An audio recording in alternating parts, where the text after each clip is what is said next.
Hey friends, it's Sarah from Midwife Your Garden, and I just wanted to do a little bit of a peach tree update. I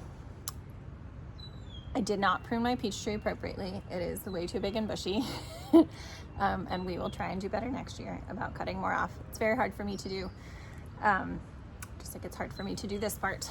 But I want to bring you in here today and show you what we now need to do with this fruit.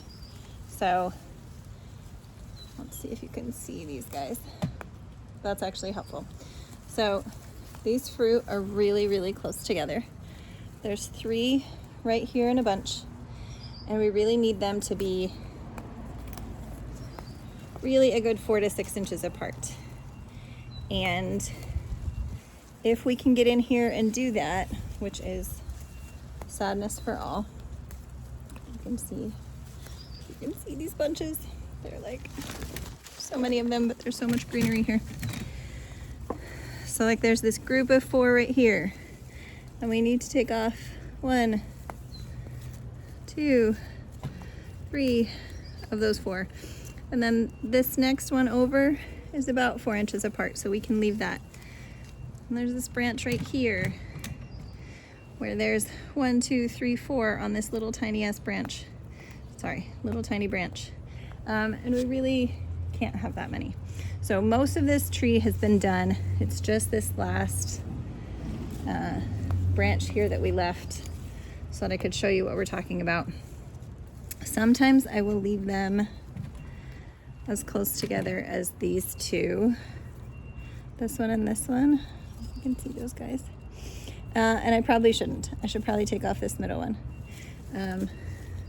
But again, it's really difficult for me to lose so much fruit.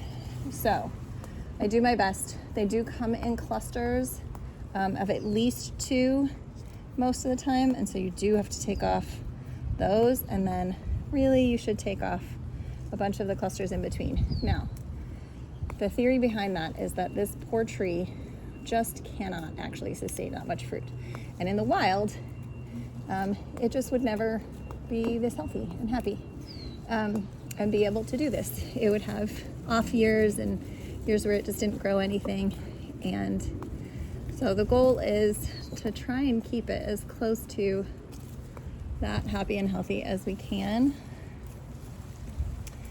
So I do feed this tree really just like once a year, kind of in springtime. And I do use a copper fungicide. We got really bad leaf curl one year, and we learned all about it. And that really is the only way to do good prevention there. And we live in a place where things get really hot and humid. Like today is rainy 90% of the day. It's just right now that we can get out here. And so fungal diseases are just very common. The great thing about that copper treatment is that we don't have any other beds that are nearby. We just spray the foliage, and then it doesn't get too bad. This is really, it's really crazy to try and even for me to see, much less for you guys to see this. We are just taking off kind of an absurd amount of fruit. And I'm going to show you what the ground looks like when we're done. But we have done, like I said, 90% of this tree already. I just wanted to take you in here. Let's see if I can actually just take you off the tripod. So like this cluster here, we have to take out 2, one of the 2 that are together. This is a separate branch, so we can take out one of those. And really, I should take out this one in the middle and leave these 2 fruits. You can see them. Oh, that's 2. All right, let's take off one of those. That fruit and that fruit, at least that far apart.